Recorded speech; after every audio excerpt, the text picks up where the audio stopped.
വല്ല കവിതയോ കഥയാണോ എഴുതുന്നത്? കുറച്ച് കുസൃതിയും കുന്നായ്മയും ഉണ്ടെന്നേ ചന്ദ്രഭാനു പറഞ്ഞുള്ളൂ. എഴുതുന്ന അസുഖമുണ്ടെന്ന് ഭാനു പറഞ്ഞില്ലല്ലോ. ഞാൻ അതൊന്നും അല്ല എഴുതിയത്. മറ്റുള്ളവരെ ചിരിപ്പിക്കാൻ മഹാവിരുദാണെന്നാ കേട്ടത്. എന്നിട്ട് പാടുപെട്ട് ഞാൻ എന്റെ തമാശ പറഞ്ഞിട്ട് ആദ്യം സീരിയസ് ആയിട്ട് എടുത്ത് പറഞ്ഞല്ലോ. കോടതിയിലെങ്ങാനമാണിത് പൊട്ടിച്ചിരുന്നെങ്കിൽ ഇപ്പൊ കൂട്ടച്ചിരി വരുന്നേനെ. ഈ മുറിയിൽ തന്നെ ഇങ്ങനെ ഇരുന്നാ മതിയോ? ആളെ കാണിക്കാനെങ്കിലും അടുക്കളയിലോട്ടൊന്നും ചെന്നില്ലേ അമ്മയ്ക്ക് എന്തോ തോന്നും? മരുമോള് വന്നിട്ട് വീടിന്റെ താക്കോലും ഏൽപ്പിച്ചിട്ട് കാശിയിലോ രാമേശ്വരത്തോ തീർത്ഥാടനത്തിന് പോവാന്ന് പറഞ്ഞിരിക്കുകയായിരുന്നു അമ്മാവിയമ്മ. കേട്ടോ?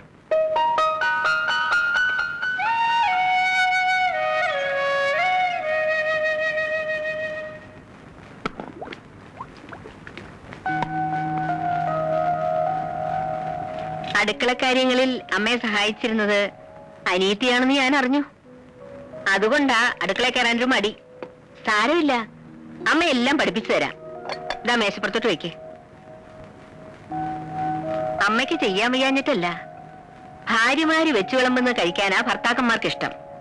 അവരുടെ ഇഷ്ടാനിഷ്ടങ്ങൾ അറിഞ്ഞു പെരുമാറുന്നതാ ഒരു പെണ്ണിന്റെ മിടുക്ക്. അങ്ങനെയൊക്കെയാ നമ്മൾ അവരുടെ മനസ്സിൽ കടന്നുകൂടേണ്ടത്. എന്താ ചെയ്യേണ്ടതെന്ന് പറഞ്ഞാ മതി. ആദ്യമൊക്കെ ഞാനും ഇങ്ങനെയായിരുന്നു. അന്ന് പെൺകുട്ടികൾക്ക് ഇന്നുള്ള സ്വാതന്ത്ര്യമൊന്നും ഇല്ലല്ലോ. ഒരു വർഷം വല്ലാത്ത ശ്വാസം മുട്ടലായിരുന്നു. അത് ചെയ്താ കുറ്റമാകുമോ, ഇത് ചെയ്താ കുറ്റമാകുമോ എന്ന് ശങ്ക. അമ്മായിമ്മ പോരെന്നൊക്കെ കേട്ടിട്ടില്ലേ? അത് ശരിക്കും അനുഭവിച്ചു. അവരുടെ മുമ്പിൽ നേരെ നിന്ന് സംസാരിച്ചു തന്നെ 2 വർഷം കഴിഞ്ഞ. ഇവിടെ അതൊന്നും വേണ്ടി വരില്ല. ഈ വീട്ടിലെ കാര്യങ്ങൾ നോക്കേണ്ടത് നീയാ.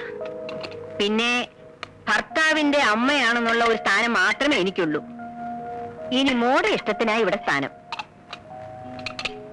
ആട്ടെ, രാത്രിയിൽ ആഹാരം അവിടെ എത്ര മണിക്കാ? ഈ സമയത്താ. എന്നാ നന്ദനെ വിളിച്ചോളൂ, അമ്മ വിളമ്പാ.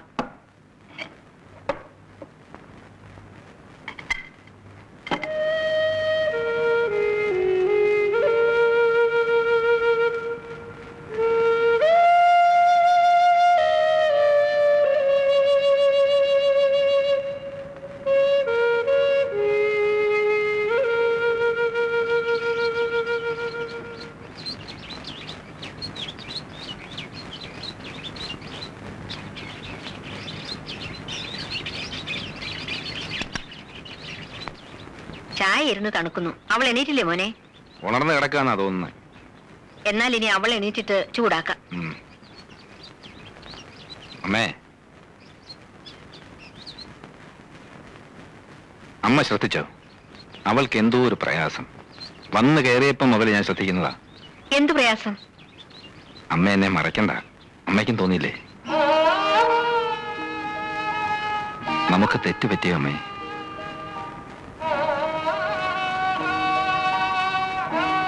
ആതിരയുടെ ഇഷ്ടം നോക്കാതാണോ ഈ വിവാഹം നടത്തിയത്? നിന്നോട് ഇതൊക്കെ ആര് പറഞ്ഞു?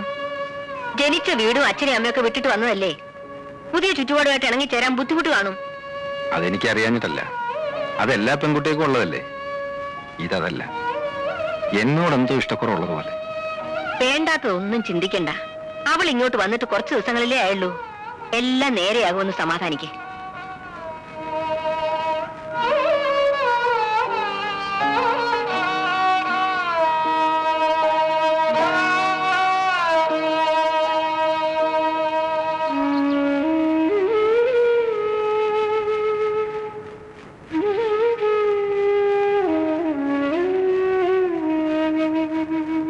ഇന്നെന്താ പല്ലുതേപ്പും കുളിയും ഒക്കെ വേണ്ടാന്ന് വെച്ചോ?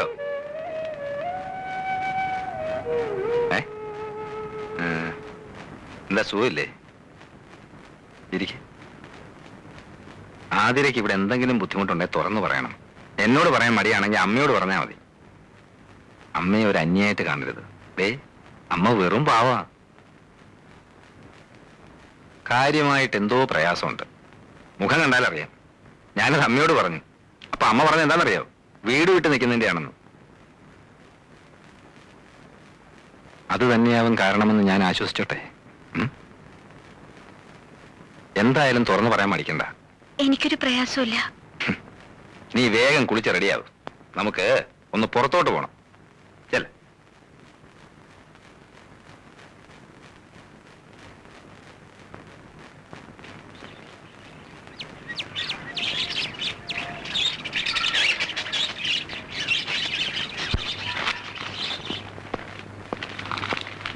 അല്ല, ഒരുങ്ങാൻ പറഞ്ഞിട്ട് ഒരുങ്ങിയില്ലേ? ഞാൻ മരുന്നില്ല. അതെന്താ? എനിക്ക് നല്ല മൂടില്ല. അതിന്റെ കാരണമാ ചോദിച്ചത്. ഇവിടെ കാലെടുത്ത് കുത്തി അന്ന് പോലെ ശ്രദ്ധിക്കുന്നതാ. എന്തെങ്കിലും ചോദിച്ചാൽ മറുപടിയില്ല. എപ്പോഴും ഇങ്ങനെ മോൻ വീർപ്പിച്ചിരിക്കാൻ ഇവിടെ ഉള്ളവർ എന്ത് തെറ്റ് ചെയ്തു? ഞാനും അമ്മയും. ഇനി ഞാൻ പെരുമാറുന്ന ഇഷ്ടമാവുന്നില്ല, അത് പറയണം. ഒന്നും മിണ്ടാതെ ഞാൻ പറയാതിരുന്ന നിന്റെ ഉള്ളിൽ ഇപ്പൊ എന്താണെന്ന് ഞാൻ അങ്ങനെ അറിയും. അതല്ല, ഈ കല്യാണത്തിന് നിനക്ക് ഇഷ്ടമല്ലായിരുന്നു എന്തുകൊണ്ട് നേരത്തെ തുറന്നു പറഞ്ഞില്ല? നന്ദാ, പറയാതിരുന്ന പിന്നെ എങ്ങനെയാ അമ്മേ? അത് നിർത്ത്. കല്യാണം കഴിഞ്ഞിട്ട് അധിക ദിവസം ആയില്ല. ഒച്ചയെടുത്ത് അയൽവക്കാരെ കൊണ്ടൊന്നും പറയിപ്പിക്കണ്ട.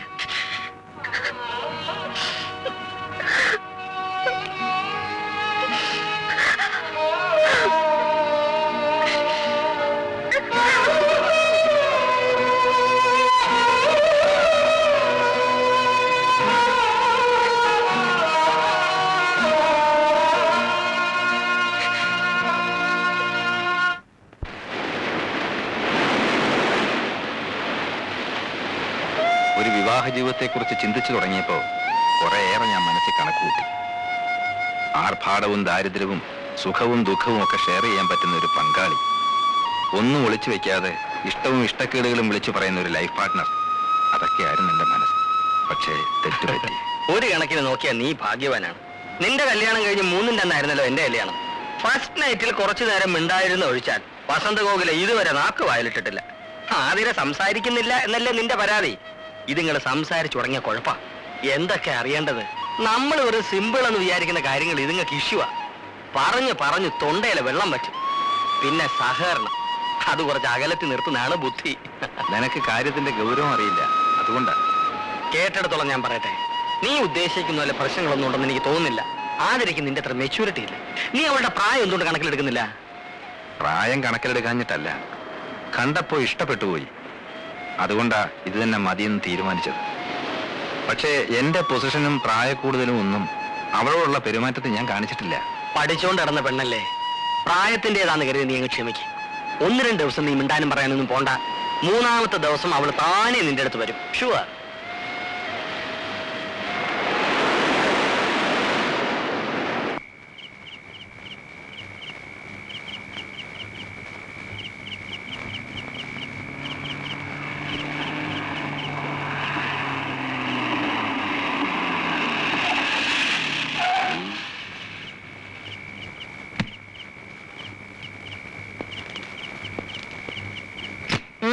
നീ ഇതുവരെ എവിടായിരുന്നു? രാവിലെ ഒന്നും പറയാതെ ഇറങ്ങിപ്പോയതല്ലേ? വക്കീൽ ഓഫീസിൽ നിന്ന് ജമാല് വിളിച്ചിരുന്നു. നീ ഇന്ന് അങ്ങോട്ട് ചെന്നതേ ഇല്ലെന്ന് പറഞ്ഞല്ലോ. അങ്ങോട്ട് പോയില്ല. വൈകിട്ട് ഉണ്ണിയെ കണ്ടു. അവനുമായിട്ട് കുറച്ചു നേരം കടപ്പുറം സംസാരിച്ചിരുന്നു. ഉണ്ണി അവളെ കൊണ്ട് ഇങ്ങോട്ടൊന്നും വന്നില്ലല്ലോ. വരണ്ടാന്ന് ഞാൻ പറഞ്ഞിട്ടാ. ഇവിടെ ഇപ്പൊ ആരെ സൽക്കരിക്കാൻ പറ്റിയ അന്തരീക്ഷമല്ലല്ലോ. അവളെന്തേ? അവള് കിടന്നു. എല്ലാം കഴിച്ചോ? ഞാൻ നിർബന്ധിച്ചവൻ പേരിന് 2 വെച്ച് കഴിച്ചു. വിവാഹം കഴിക്കാഞ്ഞായിരുന്നു ബഹളം. ഇപ്പൊ അമ്മയ്ക്ക് സന്തോഷമായല്ലോ.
എന്തിനാ കരയുന്നത്?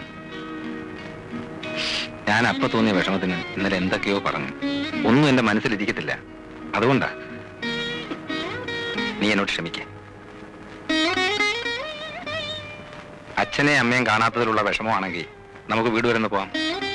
വേണ്ട, ഇവിടെ തന്നെ ഇങ്ങനെ ഇരിക്കുന്നതാ കുഴപ്പം. പുറത്തേക്ക് ഇറങ്ങിയാൽ മനസ്സിന് അല്പം ആശ്വാസം കിട്ടും. ഇന്നലെ വിളിച്ചപ്പോ മൂടില്ല എന്ന് പറഞ്ഞു. ഇന്ന് മൂടുണ്ടെങ്കിൽ ഒരുങ്ങ.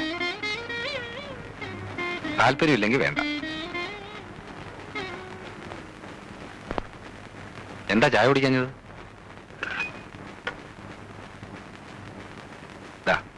കുടിക്ക.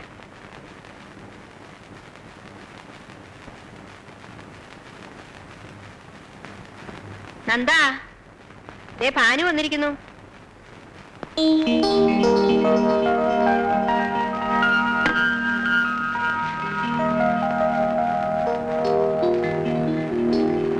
കല്യാണത്തിന്റെ അന്ന് മുങ്ങിയിട്ട് പിന്നെ ഇന്നാണല്ലോ പൊങ്ങുന്നത്.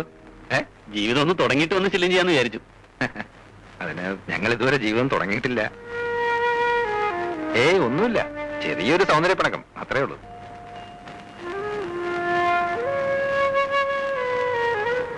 നിങ്ങൾ സംസാരിച്ചിരിക്കെ, ഞാനൊന്ന് റെഡിയാവട്ടെ.